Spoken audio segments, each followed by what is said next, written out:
Good morning.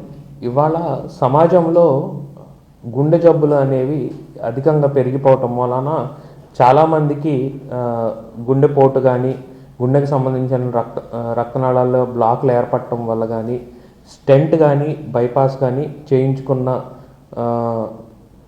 పేషెంట్లు ఎక్కువగా ఉంటున్నారు.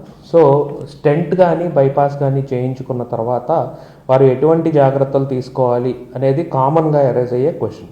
సో ముందుగా మనం స్టెంట్ అంటే కర్నరీ ఆర్టరీస్లో స్టెంట్ ప్లేస్ చేశాక వాళ్ళు ఎటువంటి జాగ్రత్తలు తీసుకోవాలి, ఎప్పుడెప్పుడు డాక్టర్ని సంప్రదించాలి అనేది కామన్గా అరైజ్ అయ్యే క్వశ్చన్. సో స్టెంట్ అనేది వేయించుకున్న తర్వాత ముఖ్యంగా వాళ్ళు తీసుకోవాల్సిన జాగ్రత్త ఏమిటంటే ప్రిస్క్రైబ్డ్ మెడిసిన్స్. డాక్టర్లు ఏవైతే డిశ్చార్జ్ అప్పుడు వాళ్ళకి రాసిచ్చే మెడిసిన్స్ ఏవైతే ఉంటాయో అది తూచా తప్పకుండా ఎట్టి పరిస్థితుల్లో మొదటి సంవత్సరం చాలా జాగ్రత్తగా వాడుకుంటే వాళ్ళ స్టెంట్ మళ్ళీ బ్లాక్ అవ్వకుండా ఉండే అవకాశం చాలా ఎక్కువగా ఉంటుంది. ముఖ్యంగా యాస్పిరిన్, క్లోపిడోగ్రల్ కానీ, టికాగ్రలార్ కానీ, ప్రసూగ్రల్ కానీ, తర్వాత స్టాటిన్, రోజువాస్టాటిన్ కానీ, ఎటార్వాస్టాటిన్ కానీ కామన్గా మనం వాడే మందులు. సో ముఖ్యంగా ఇప్పుడు ఎక్కువ మందికి అందరికీ దాదాపుగా డ్రగ్ ఎల్యూటింగ్ స్టెంట్ వాడటం జరుగుతుంది. ఈ డ్రగ్ ఎల్యూటింగ్ స్టెంట్ అనేది వాడితే జీవితాంతం ఈ యాంటీప్లేట్లెట్స్, స్టాటిన్స్ అనేది తీసుకోవటం చాలా ముఖ్యమైన విషయం.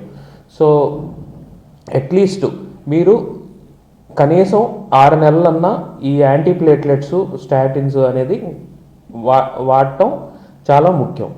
సో ఇవి గనక మీరు ఆపితే గనక, ప్రిస్క్రైబ్డ్ పీరియడ్ వాడకుండా కనుక ఆపితే గనక ఈ స్టెంట్ మళ్ళీ బ్లాక్ అయిపోవటం జరగవచ్చు. నెక్స్ట్ షుగర్ అనేది అధిక మంది డయాబెటిక్స్లోనే ఈ స్టెంట్ అనేది వాడటం జరుగుతుంది. సో ఈ స్టెంట్ అనేది వేయించుకున్న తర్వాత షుగర్ కంట్రోల్ అనేది చాలా ఇంపార్టెంట్. షుగర్ కనుక మీరు ప్రాపర్గా కంట్రోల్లో ఉంచుకోకపోతే మీ స్టెంట్ మళ్ళీ ఇన్స్టెంట్ రీస్టినోసిస్ అంటాం. సో ఇన్స్టెంట్ రీస్టినోసిస్ వచ్చే అవకాశం ఉంటుంది, అంటే స్టెంట్ కనుక మళ్ళీ బ్లాక్ అయిపోయే అవకాశం ఉంటుంది. సో బీపీ కూడా మీరు కంట్రోల్లో ఉంచుకోవడం చాలా అవసరం.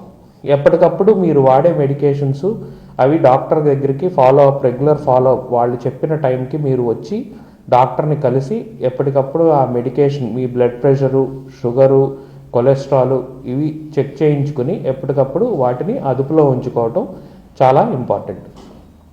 ఇవన్నీ జాగ్రత్తలు పాటించినట్లయితే మీ స్టెంట్ అనేది మళ్ళీ బ్లాక్ అవ్వకుండా చాలా వరకు మనం నివారించవచ్చు.